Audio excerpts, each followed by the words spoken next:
शुरू कर रहे हैं magnetism, okay, sorry electromagnetism.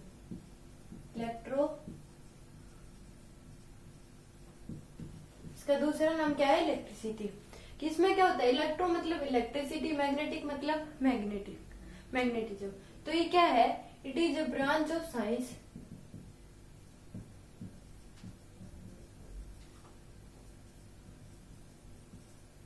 which deal with electricity and magnetism।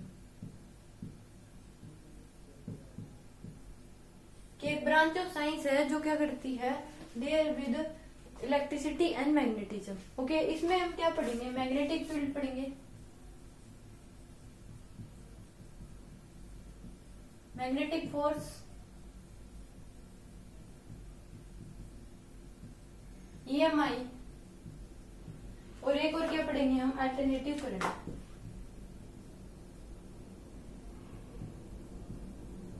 इन सब में सबसे ज्यादा इंपॉर्टेंट होती है EMI, जो कि 1 महीने तक चलती है। ये क्या होती है? सबसे बड़ी होती है, माइकल फैराडे ने दी थी, और इसमें EMI माइकल फैराडे ने दी थी, जो कि सबसे इम्पोर्टेंट है। और इसमें जो मान लीजिए इसमें जो मैग्नेटिक फील्ड लाइन है वो कैसे बनती है? ये हमारे पास क्या होता है? इसमें नॉर्थ पोल होता है और साउथ पोल होता है। इसमें से यहाँ से मैग्नेटिक फील्ड लाइन निकलती है और ऐसे अपनी डायरेक्शन बनाती है। यहाँ से हमारे पास क्या निकलती है? मैग्नेटिक फील्ड लाइन, ऐसे ही नीचे। ये हमारे पास क्या होती है? मैग्नेटिक फील्ड लाइन निकलती है नॉर्थ पोल से। नॉर्थ एक साउथ पोल होता है, और इसमें ये ऐसे हमारे पास मूव करती हैं। ऐसे ही क्या होगी? नीचे की तरफ। तो मैग्नेटिक फील्ड लाइंस क्या होती है? नॉर्थ पोल से निकलती हैं और ऐसे अपनी चक्कर बनाती हैं। और जो मैग्नेटिक फील्ड होते हैं वो अंदर ही अंदर क्या बनाती हैं? हमारे पास अंदर ही अंदर एक क्लोज लूप में बनाती हैं। और ये क्या होती है? एक क्लोज लूप बनाती हैं ये हमेशा, ये मैग्नेटिक फील्ड लाइन, और ऑलवेज फॉर्म क्लोज लूप। तो अब नोट कर लो, magnetic field line, magnetic field always form in close loop. ये क्या होती है? हमेशा क्लोज लूप में अपनी क्या बनाती हैं? डायरेक्शन बनाती हैं। और magnetic field line every point पे क्या होती रहती है? इस साइड इस तरफ है, इस साइड इस तरफ है। तो magnetic field line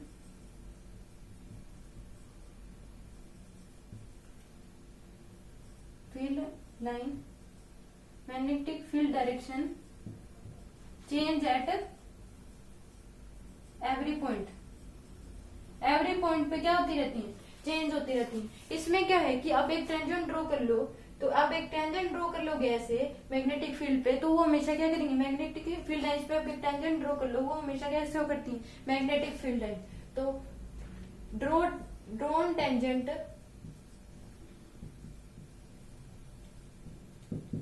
in magnetic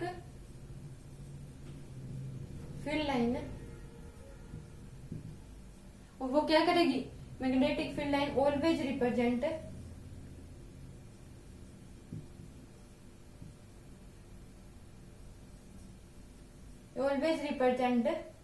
magnetic field. अब एक टेंजेंट ड्रॉ करोगे मैग्नेटिक फील्ड लाइन पे, वो क्या करेगी? हमारे पास में एक क्या शो करेगी? हमारे पास मैग्नेटिक फील्ड शो करेगी। और एक होता है हमारे पास क्या होता है? एक हमारे पास होता है मैग्नेटिक नीडल। क्या होती है? एक बार हमारे पास मैग्नेटिक नीडल होती है। मैग्नेटिक नीडल क्या होती है? एक डिवाइस होता है जो रिप्रेजेंट करता है मैग्नेटिक फील्ड की डायरेक्शन।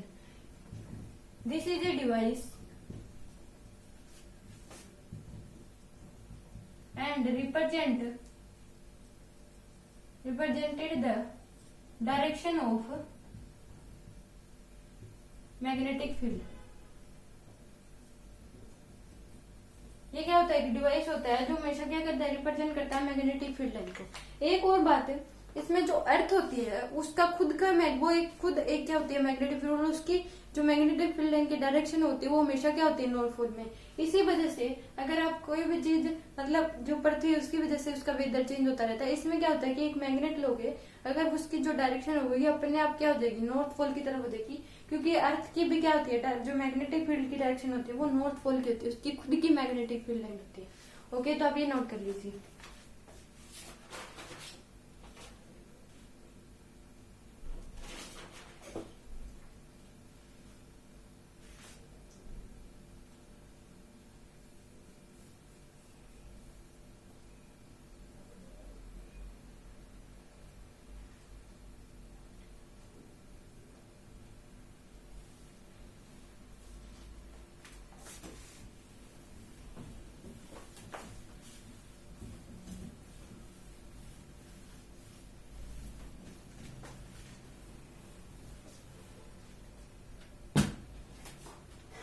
लीजिए यहाँ पे हमारे पास क्या है, एक रेजिस्टेंस है, यहाँ पे हमारे पास स्विच है, हमारे पास इनोड की बैटरी है, यहाँ पे क्या रख दिया, एक हमारे पास एक नीडल रख दी।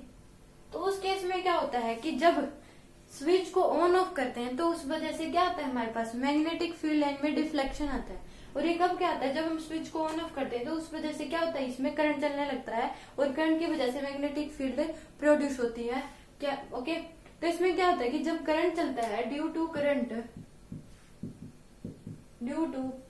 फ्लोइंग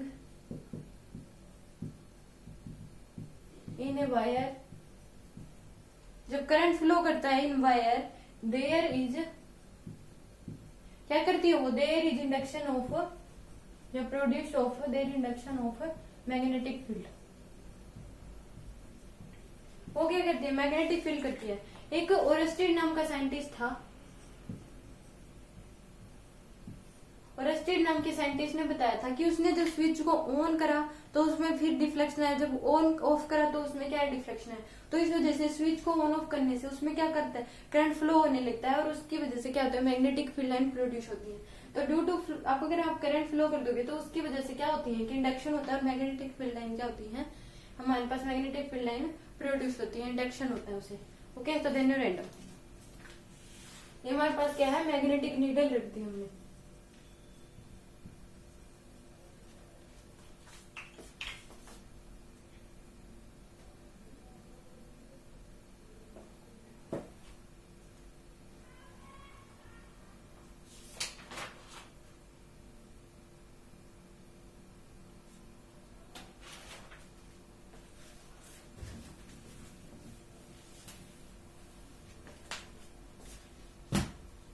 अब हमारे पास क्या है, ये स्ट्रेट लाइन है। ओके, यहाँ पे क्या है, पॉइंट्स का मतलब क्या है, हमारे पास है मैग्नेटिक फील्ड बाहर की तरफ, ये हमारे पास स्ट्रेट लाइन है, और इसका मतलब मैग्नेटिक फील्ड अंदर की तरफ, क्रॉस का मतलब है मैग्नेटिक फील्ड अंदर की तरफ। तो इस केस में जो हमारे पास करंट चलेगा वो ऐसे चलेगा। ओके, इसमें अगर हमारे पास करंट चलेगा तो ऐसे चलेगा। अगर हमने क्या करा, इसको ऐसे करा, इसकी तरफ क्या करा हमने, ये हमारे पास ऐसे है, तो इसमें अगर हमने ऐसे है तो उस केस में हम क्या करते हैं, अगर इसमें करंट देखेंगे, अब अगर हम इसमें देखेंगे तो करंट की तरफ हमने क्या करा, हाथ करते हैं, तो इसे घुमाते हैं, सॉरी ऐसे है हमारे पास है, तो इस केस में हमने क्या करा, इसकी तरफ अंगूठा करा, ऐसे ही करा हमने। तो इसको जब घुमाएंगे तो इसमें मैग्नेटिक फील्ड क्या आएगी, हमारे पास बाहर की तरफ आएगी, तो ऐसे करंट बन जाएगा इसमें। ओके, और एक अगर हमारे पास स्ट्रेट लाइन है तो स्ट्रेट लाइन की वजह से जो हमारे पास मैग्नेटिक फील्ड बनती है वो हमारे पास सर्कुलर शेप में बनती है, वो हमारे पास कैसे बनती है, सर्कुलर शेप में बनती है। ओके, तो क्या हो गया, magnetic field lines due to a straight wire, हमारे पास स्ट्रेट वायर है तो उस केस में जो मैग्नेटिक फील्ड लाइन होती है वो straight wire mean circular shape, वो क्या होती है, सर्कुलर शेप में बनती है।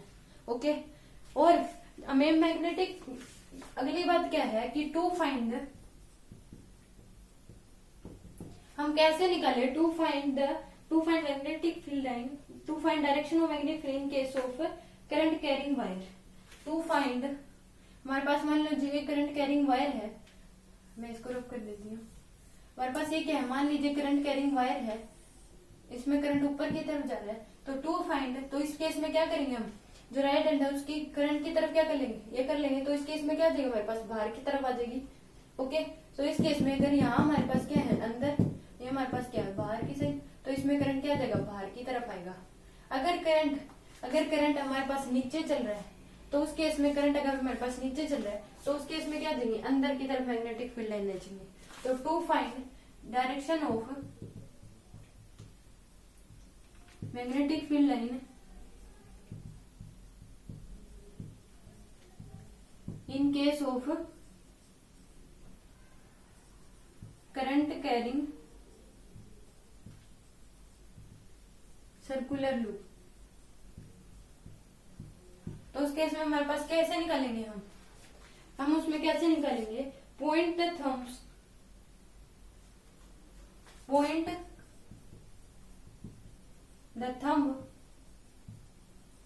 टुवर्ड्स द करंट, मतलब करंट की तरफ हम क्या करना है, थंब करना है। And now direction of curling finger, जो हमारी फिंगर डायरेक्शन है फिंगर की, विल गिव, वो क्या करेगी हमें, will give the direction of magnetic field, वो हमें क्या देगी, मैग्नेटिक फील्ड की डायरेक्शन देगी। तो इस केस में हमने क्या करा, इसके ऊपर की तरफ हमारे पास करंट है, तो इस केस में इसकी तरफ हमने अंगूठा करा और इनको घुमा दिया, तो इस केस में क्या आएगी हमारे पास, बाहर की तरफ आएगी मैग्नेटिक फील्ड लाइन। तो इस केस में क्या देगी हमारे पास, बाहर की तरफ। और अब ऐसे है तो इसे ऐसे करा, तो इसमें क्या देगी हमारे पास, अंदर की तरफ। ओके, तो देन यू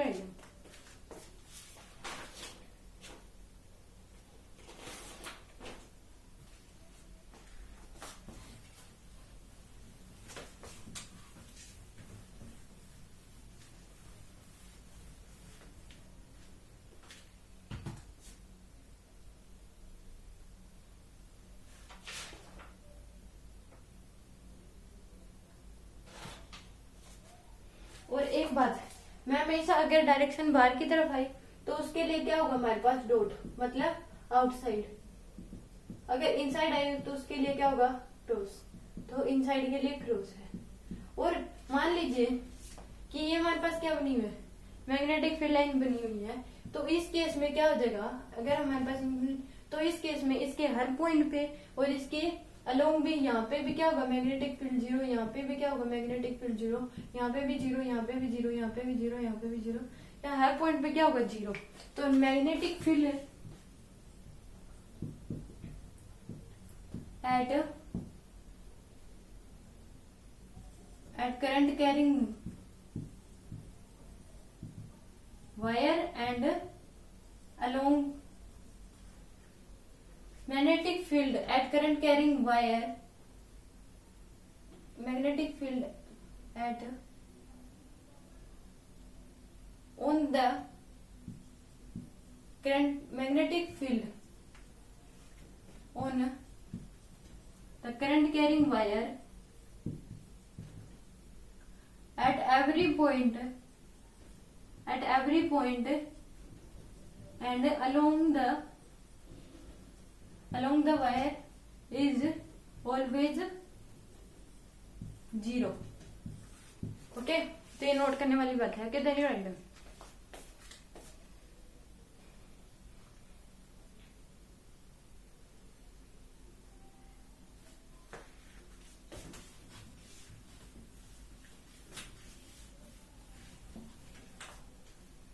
अब हम पढ़ेंगे बायो स्वार्ट्स। एक बायो स्वार्ट्स नाम का क्या था, साइंटिस्ट था। उसने क्या बताया था, magnetic field line due to a current carrying wire. इसने इससे क्या निकाला था, magnetic field due to arc, due to sphere, due to square.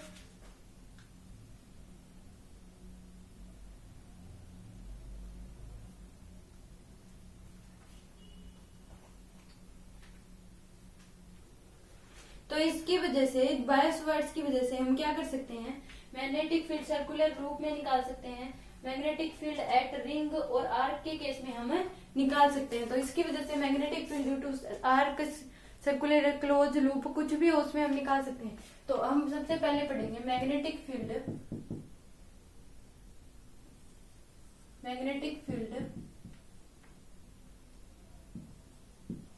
Due to current carrying wire.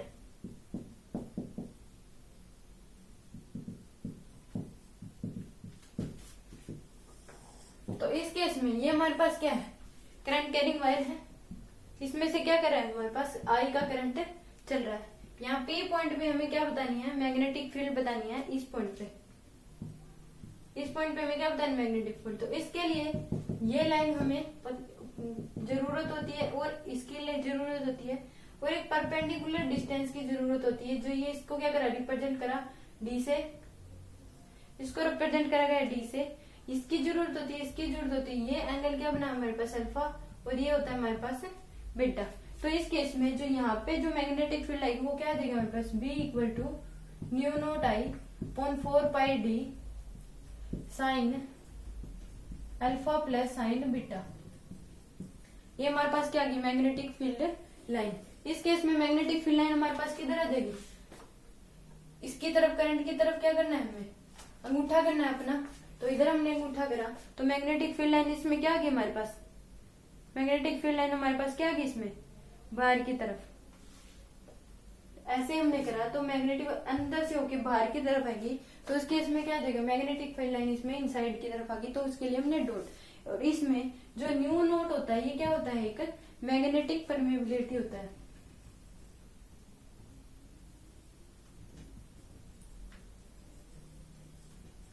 ये क्या होता है, maximum magnetic permeability of free space होता है। और इसमें न्यू नोट बाई 4 पाई की वैल्यू होती है हमारे पास, कितनी होती है, 10 की पावर -7 टेस्ला। और एक इसकी यूनिट होती है गोस, और 1 टेस्ला इक्वल टू हमारे पास होता है 10 की पावर -4 गोस। ओके, तो इसमें किसकी जरूरत हमें, एक परपेंडिकुलर डिस्टेंस की जरूरत होती है, एक अल्फा और बीटा और करंट कैरिंग वायर, इसकी हमें क्या होती है, जरूरत होती है। ओके, तो आप ये नोट कर लीजिए, magnetic field due to current carrying wire पाइरोकेस क्या होता है, B equal to mu naught I upon में 4 pi d sine alpha plus sine beta. Okay, और न्यू नोट बाय में 4 पाई की वैल्यू होती है 10 की पावर -7। ओके, ये हमारे पास क्या होती है, ऐसा यूनिट तो हमारे पास क्या होती है, टेस्ला, और सीजीएस यूनिट होती है हमारे पास गोस। ओके, धन्यवाद।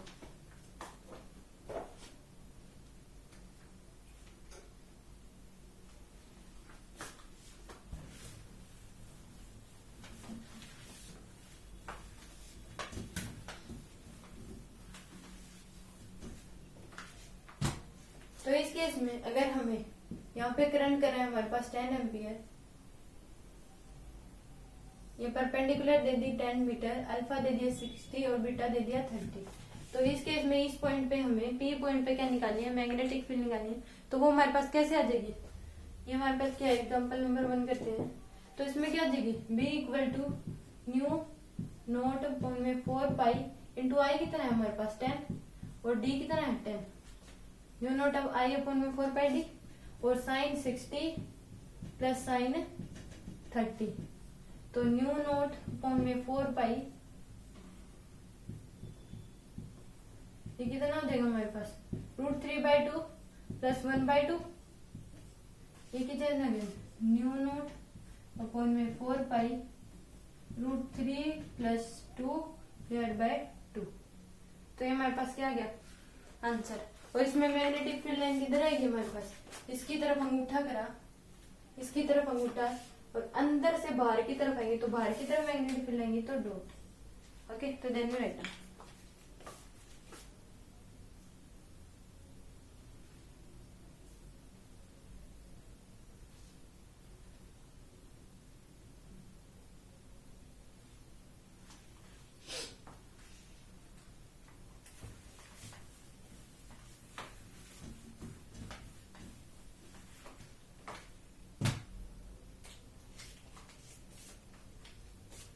ओके, एक हमें ये वायर दे दी, क्या है ये हमारे पास, ये डिस्टेंस हमें दे दी। ओके, इसमें आपको यहाँ पी पॉइंट पे क्या निकालना है, मैग्नेटिक फील्ड निकालनी है। पी पॉइंट पे आपको क्या निकालनी है, मैग्नेटिक फील्ड। ये क्या है हमारे पास, एक सेमी इनफाइनाइट वायर है, सेमी इनफाइनाइट वायर। इसमें इस पी पॉइंट पे आपको क्या निकालनी है, मैग्नेटिक फील्ड निकालनी है। तो इस केस में क्या हो जाएगा, बी क्या होता है, B equal to mu naught I upon में 4 pi d sine alpha plus sine beta. तो इस केस में साइन अल्फा क्या आ जाएगा हमारे पास 0, क्योंकि इधर तो दे ही नहीं रखा, अगर देता तो हमारे पास बीटा आता है, तो अल्फा क्या हो गया हमारे पास 0, ये दे ही नहीं रखा। अब देखो इन्फिनिटी पे दिया है, तो यहाँ जाते जाते एंगल कुछ और होगा, जब यहाँ जाएगी तो कुछ और होगा, तो इन्फिनिटी पे जाते हैं एंगल क्या होगा 90 डिग्री। तो यहाँ मेरे पास क्या होगा B equal to mu naught I upon में 4 pi d sine alpha 0 plus sine beta 90। ये हो गया हमारे पास। तो हमारे पास क्या आ गया न्यू नोट आई अपॉन में 4 पाई डी। और ये क्या आ जाएगा हमारे पास इधर के अंदर जा रहा है तो इनसाइड आएगी हमारे पास, क्योंकि अगर हम ऐसे करें इसमें तो हमारे पास कैसे जाएगी अंदर की तरफ जाएगी, तो हमारे पास क्या आएगी इनसाइड। तो हमारे पास मैग्नेटिक फील्ड क्या रहेगी इनसाइड की तरफ। ओके, तो इस केस में magnetic field due to semi infinite wire कितनी हो जाएगी, याद कर लो magnetic field due to semi infinite wire कितनी हो जाएगी हमारे पास न्यू नोट आई अपॉन में 4 pi d. Okay, then you write down.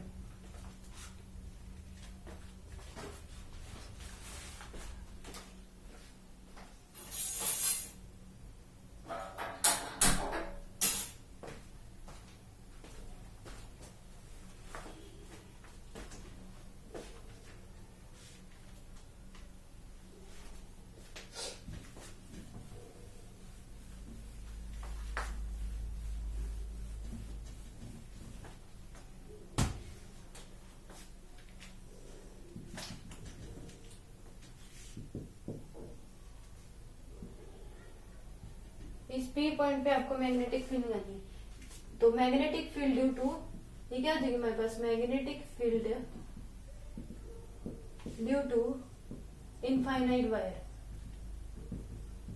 Wire की वजह से क्या हो जाएगी हमारे पास B equal to mu naught, ये हमारे पास डी दे रखी है, इसमें करंट चल रहा है हमारे पास आई का, तो न्यू नोट आई अपॉन में 4 पाई डी साइन अल्फा भी क्या हो जाएगा हमारे पास 90 प्लस साइन बीटा भी क्या हो जाएगा हमारे पास 90। ओके, तो beta equal to mu naught I upon में 4 पाई डी इंटू 2, तो हमारे पास क्या हो जाएगा न्यू नोट आई अपॉन में 2 पाई डी। और ये किधर की तरफ हो जाएगी हमारे पास अंदर की तरफ, तो ये क्या हो जाएगी न्यू नोट आई अपॉन में 2 पाई डी होती है हमारे पास